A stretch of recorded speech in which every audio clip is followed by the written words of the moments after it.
अस्सलामु अलैकुम व रहमतुल्लाहि व बरकातुहू।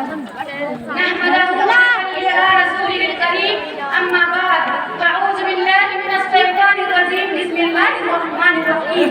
अर्रिजालु कव्वामूना अलन निसा, सदक़ल्लाहुल अज़ीम। क़ाल नबी सल्लल्लाहु अलैहि वसल्लम, अन्निसाउ मिन सुन्नती मुहम्मदी व अन सुन्नती फलैसा मिननी, औ कमा क़ाल फ़िल हदीस। बेटे का जन्म हो तो कहते हैं फख्र से, बेटे का जन्म हो तो कहते हैं फख्र से, 1 लाख का टिकट है बच्चा जहेज का। यूरोप के जो देते हैं बेटी को मोटरसाइकिल खरीद कर। हिंदुस्तान की शान इमारत को देखिए, देते हैं बाप बेटी को सोहर खरीद कर। मोहतरम हज़रात, सामने गिराम, आज जो हालात हमारे सामने आ रहे हैं और जो मात्रा की तस्वीरें हमारे सामने आ रहे हैं, देख देख कर पढ़ पढ़ कर हमारे दिलों में गमगीन आलम का एक तूफान उठ रहा है। ए मेरे अल्लाह, हम इंसानियत के चमन में ज्यादा नहीं तो किसी जंगल में जिंदगी बसर करना। हमारे 1 घंटे एक लम्हा इंसान के साथ जिंदगी गुजारना मुश्किल हो गया है। मुझे तो समझ नहीं आता ये इंसान को सकल में दलितों कहां से आ गए हैं, जिन्होंने शैतानों को भी शर्मिंदा कर दिया। हम लोग आज कुरान में रोजाना पढ़ते हैं, आज मासूम लड़की को जिंदा जला दिया, आज गुलाम आजम परेड देखने वाली दुल्हन को जिंदा जला दिया। उन जलील तस्वीर को हम देखते हैं और उन रिपोर्टों को पढ़ते हैं तो दिल क्या फूलता है।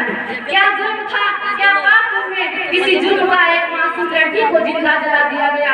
और जब किसी मासूम बेटी पर वो छीन कर आग लगा दिया, अब आया याद है आराम ना उस मुरादी में, अब आया याद है आराम ना उस मुरादी में, कफन देना ना भूलते हम मुझे सामान शादी में।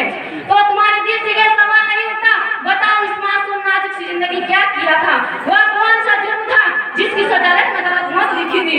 दोस्तों, अल्लाह रब्बुल आलमीन ने साफ फरमाया, अर्रिजालु कव्वामूना अलन निसा, कि हम मर्द औरतों को काम मुकर्रर है कि अल्लाह रब्बुल आलमीन ने शायद के जरिए मर्दों को क्या हैसियत है और इसकी क्या औकात है और इसकी जिम्मेदारी को मर्द औरतों को काम मुकर्रर किया कि तुम पर लाजिम है कि तुम मेहनत से कमा कर हालात की रोजी बीवी और बच्चों को नफ्स और नफ्स परवरिश करना मर्दों पर फर्ज है।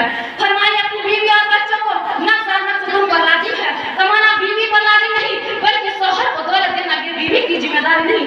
पैसा कमाना, बाजार में घूमना, फैक्ट्री चलाना, दुकान पर बैठना ये औरत की जिम्मेदारी नहीं, बल्कि मर्दों का है। तुम काम को संभालो, औरत तुम्हारी घर को संभालेगी। तुम जमाने से लड़ते रहो, औरत तुम्हारी घर को जन्नत को नमूना बनाते रहेगा।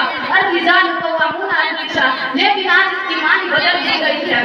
मुश्किल के रात होते आसान हो गए, मुश्किल के रात होते आसान हो गए, दुश्मन में देख कर हैरान हो गए। रखा जब मेरा नबी ने दुनिया में कदम, पत्थर भी कलमा पढ़ के मुसलमान हो गए। मुअज्जद हज़रात और मर्दमने की शरीफ भाइयों, जो लड़का शादी करता है उस पर लाजिम है, जिस घर से बीवी दुला रहे हो उसकी माँ बाप को कुछ सहारा देकर आए, कुछ दौलत देकर आए। अल्लाह के नबी सल्लल्लाहु अलैहि वसल्लम ने इरशाद फरमाया, महर का अदा करना तुम पर लाजिम है, बिना महर का निकाह नहीं होता, और निकाह के बाद तुम बीवी के हवाले महर को कर दो। आज जाके तो फकीर पैसा ही है जो दहेज के नाम पर भीख मांग रहे हैं और लड़की की बात से मुखालफा करते हैं। हम तुम्हारी घर की भिखारी हूँ, हम तुम्हारी बेटी से जब मिलेंगे जब तुम हमें खरीद लोगे। ठीक है जनाब, आप हमारी बेटी का गुलाम बन जाइए। जब आप हाँ बन जाएंगे, कुछ आपका क्या चार्ज है? मैं फेल हूँ, बस 15,000 में काम चल जाएगा। आप फेल है जनाब, इजराइल इसलिए 1 लाख में काम चल जाएगा।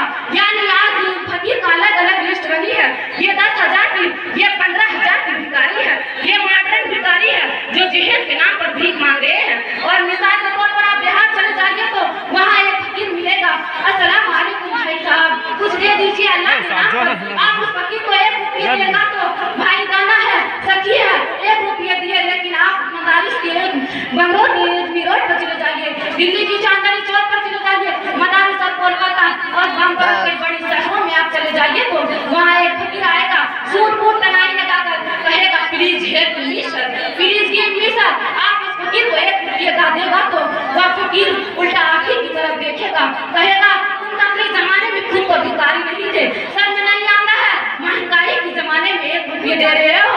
ये देहाती फकीर नहीं है जो 1 रुपये में मान जाता है, ये शहर का भिखारी है, कम से कम 5 रुपये देना पड़ेगा। सुनो, एक कमीशन खाने वालों और दूसरी की बेटी को उजाड़ कर ले जाने वालों, और किसी के दरवाजे पर तुम सुबह से शाम तक में बैठ जाओ तो सुबह से शाम तक में भीख मिल ही जाएगा। जब इस्लाम आया तो इस्लाम ने फरमाया, लड़की तो क्यों कत्ल कर रहे हो, बल्कि अल्लाह के नबी सल्लल्लाहु अलैहि वसल्लम ने इरशाद फरमाया कि जिन शख्स को 3 पढ़ाओ लिखाओ और उनकी अच्छी जगह निकाह कर दो। वह कौन शख्स है कि अल्लाह रब्बुल आलमीन की दुआ है कि हम तमाम मुसलमान को जहेज लेना तौफीक अता फरमा। व आखिरी दवाना अल्हम्दुलिल्लाहि रब्बिल आलमीन। अजब माजरा है हजरात देखिए, अजब माजरा है हजरात देखिए, दामाद मांगता है खैरात देखिए। मैं इन्हीं चंद बातों पर अपनी तकरीर को खत्म करना चाहती हूँ। व आखिरी दवाना अल्हम्दुलिल्लाहि रब्बिल आलमीन। अस्सलामु अलैकुम व रहमतुल्लाहि व बरकातुहू। वालेकुम अस्सलाम। मटका लास्ट मौसूफा से गुजारिश है कि आप अपना इनामात हासिल करें।